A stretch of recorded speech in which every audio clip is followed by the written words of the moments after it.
ॐ शुक्लाम्बरधरं विष्णुं शशिवर्णं चतुर्भुजं प्रसन्नवदनं ध्यायेत् सर्वविघ्नोपशान्तये वसुदेवसुतं देवं कंसचाणूरमर्दनं देवकी परमानन्दं कृष्णं वन्दे जगद्गुरुं नारायणं नमस्कृत्य नरं चैव नरोत्तमं देवीं सरस्वतीं व्यासं ततो जयमुदीरयेत्। श्रीभगवानुवाच क्लैब्यं मास्मगमहपादानैतत्त्वयुपपद्यते क्षुद्रं हृदय दौर्बल्यं त्यक्त्वोत्तिष्ठ परन्तप जातस्य हि ध्रुवो मृत्युः ध्रुवं जन्ममृतस्य च तस्मादपरिहार्येद्ये न त्वं शोचितुमर्हसि कर्मण्येवाधिकारस्ते मा फलेषु कदाचन मा कर्मफलहेतुर्भूमा ते सङ्गोऽस्त्वकर्मणि दुःखेषानुदिग्भ्रमणा सुखेषु विगतस्पृहः वीतरागभयक्रोधः स्थितधीर्मुनिरुच्यते ध्यायतो विषयान् पुंसः सङ्गस्तेषुपजायते सङ्गात् सञ्जायते कामः कामात् क्रोधोऽभिजायते क्रोधात् भवति सम्मोहः सम्मोहात् श्रुतिविभ्रमः श्रुतिभ्रंशात् बुद्धिनाशो बुद्धिनाशात् प्रणश्यति यद्यदाचरति श्रेष्ठः तत्तदेवेतरो जनः स यप्रमाणं कुरुते लोकस्तदनुवर्तते श्रेयान् स्वधर्मो विगुणः परधर्मात् स्वनुष्ठितात् स्वधर्मे निधनं श्रेयः परधर्मो भयावहः यदा यदा हि धर्मस्य ग्लानिर्भवति भारत अभ्युत्थानमधर्मस्य तदात्मानं सृजाम्यहम् परित्राणाय साधूनां विनाशाय च दुष्कृतां धर्मसंस्थापनार्थाय सम्भवामि युगे युगे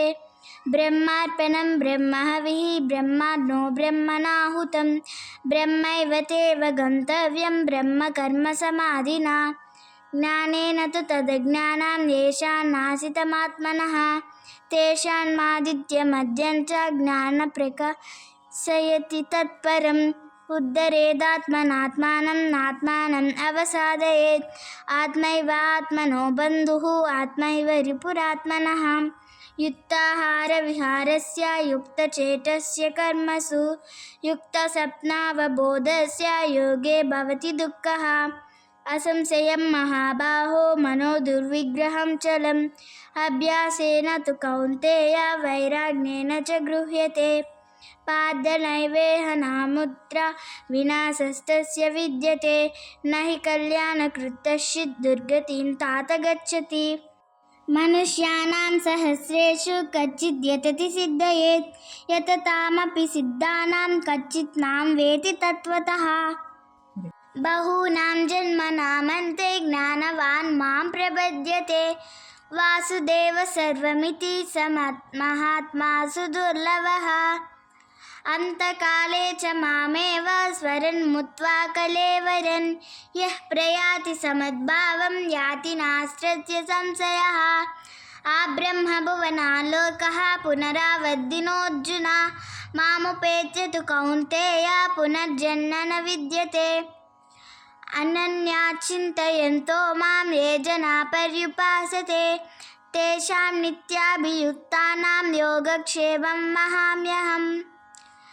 पत्रं पुष्पं फलं तोयं यो मे भक्त्या प्रयच्छति तदहं भक्तृपहृतम् अस्नामि प्रयतात्मनः अहमात्मा गुडाकेशः सर्वभूताशयस्थितः अहमादित्यमद्यं च भूतानावन्त एव च यद्यद्विबुधिमत्सत्त्वं श्रीमदूर्जितमेव वा तत्तदेवावगच्छत्वं मम तेजोंससम्भवम् भक्त्वा तनन्यया शक्या अहमेवं विदोऽर्जुन ज्ञातुं द्रष्टुं च तत्त्वेन प्रवेष्टुं च परन्तप मत्कर्मकृत् मत्परमो मद्भक्तः सङ्गवर्जितः निर्वैरः सर्वभूतेषु यः स मामेति पाण्डव अद्वेष्ट सर्वभूतानां मैत्रकरुण एव च निर्ममो निरहङ्कारः समदुःखसुखक्षमी सन्तुष्टः सततं योगी यतात्मा दृढनिश्चयः मय्यर्पितमनो बुद्धिः यो मद्गः स मे प्रियः सर्वतः पाणिपादं तत्सर्वतोक्षिशिरोमुखं सर्वतः श्रुतिमल्लोके सर्वमावृत्य तिष्ठति समं पश्यन् हि सर्वत्र समवस्थितमीश्वरं न हि स्नात्मानात्मानं ततो याति पराङ्गतिं मानावमानयोस्तुल्यः तुल्यो मित्राणि पक्षयो सर्वारम्भपरित्यागी गुणातीतः स उच्यते शरीरं यदवाप्नोति यच्चाप्लुत्वा मतीश्वरः